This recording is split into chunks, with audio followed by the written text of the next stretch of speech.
جناب داؤد علیہ السلام نے پروردگار سے عرض کی کہ پروردگار آخرت کے فیصلوں میں سے کوئی ایک فیصلہ اس دنیا میں بھی صادر فرمائے۔ اللہ تعالیٰ نے کہا کہ اے داؤد، یہ جو سوال آپ نے مجھ سے کیا ہے، یہ سوال میری مخلوق میں سے آج تک کسی نے نہیں کیا، اور اگر آخرت کے فیصلوں میں سے میں کوئی ایک فیصلہ بھی اس دنیا میں صادر فرما دوں تو آپ لوگ اس کو قبول نہیں کریں گے۔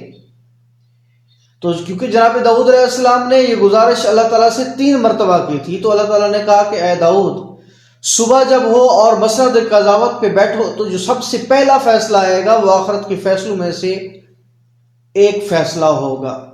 اور صبح جب ہوئی تو حضرت داؤد علیہ السلام کے پاس جو پہلا فیصلہ آیا وہ یہ تھا کہ ایک بوڑھے شخص نے ایک نوجوان کو پکڑا ہوا ہے، اور جناب داؤد علیہ السلام کے پاس لے آ کے کہتا ہے کہ اے اللہ کے نبی، اس نوجوان نے میرے باغ کو خراب بھی کر دیا ہے، اور ایک گچھا انگور کا بھی اس نے اٹھایا ہوا تھا، کہا کہ یہ انگور کا ایک گچھا بھی اس نے توڑا ہے اور میرے باغ کو خراب بھی کافی کر دیا ہے۔ تو حضرت داؤد علیہ السلام نے اس نوجوان سے پوچھا تو اس نے کہا بالکل میں نے ایسا کیا ہے، کیونکہ اللہ کے نبی کے سامنے جھوٹ تو وہ بول سکتا ہی نہیں تھا۔ تو اب فیصلے کا وقت تھا، حضرت داؤد علیہ السلام فیصلہ کرتے تو وہ ظاہری طور پر تو یہی تھا کہ وہ جو باغ خراب ہوا تھا اس کا معاوضہ بھی ادا کرے، اور جو گچھا انگور کا توڑا ہے اس کا بھی معاوضہ ادا کرے۔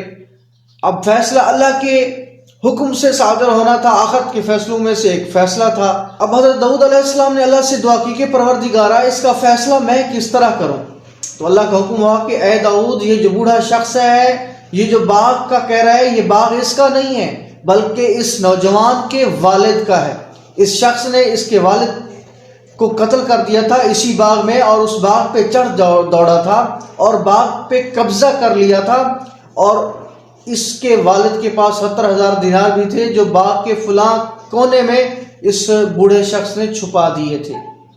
لہذا یوں کرو کہ تلوار لو، اس نوجوان کو دو اور کہو کہ اس بوڑھے شخص کو قتل کرے اور اپنے والد کا قصاص لے، بدلہ لے۔ اب فیصلہ بہت مشکل تھا۔ حضرت داؤد علیہ السلام اگر یہ فیصلہ سنا دیتے تو پوری امت ناراض ہو جاتی کہ ایک تو اس نوجوان نے ظلم کیا تھا اس بوڑھے شخص کے ساتھ، اور دوسرا آپ نے یہ کیا کہ اس نوجوان کے ہاتھوں اس بوڑھے کو بھی قتل کرا دیا۔ اب حضرت داؤد علیہ السلام نے اپنے امت کے تمام بزرگوں کو بلایا اور ان کو بٹھایا اور ان کو معاملہ سلجھایا اور سمجھایا کہ مسئلہ یہ ہے، اور بتایا کہ مسئلہ یہ ہے کہ اس نوجوان کے باپ کو جو قتل ہوا تھا وہ اس بوڑھے شخص نے کیا تھا۔ اللہ کا حکم ہے کہ اس نوجوان کو تلوار دو اور اس بوڑھے شخص سے قصاص لو۔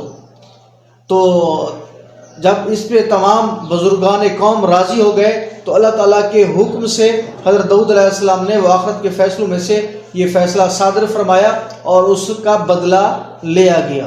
تو دوستو، مقصد بیان کرنے کا یہ ہے کہ اگر کوئی شخص یہ سمجھتا ہے کہ ظلم اور زیادتی کر کے وہ اس کو چھپا لے گا اور اس کا حساب نہیں لیا جائے گا، تو نہیں دوستو، ایسا نہیں ہے۔ آخرت کا دن آنے والا ہے، اللہ تعالیٰ اس ظلم اور زیادتی کا بدلہ ضرور چکائے گا۔ اور اگر کوئی نا امید ہو کے بیٹھا ہے کہ اس کے ساتھ زیادتی ہو رہی ہے اور اس کا کوئی بدلہ لینے والا نہیں ہے، تو وہ بھی نا امید نہ ہو۔ اللہ تعالیٰ نے ایک دن کا فیصلہ کر لیا ہے اور وہ بدلے کا دن ہے۔ انشاءاللہ تعالیٰ پروردگار عالم حق والے کو حق ضرور دے گا۔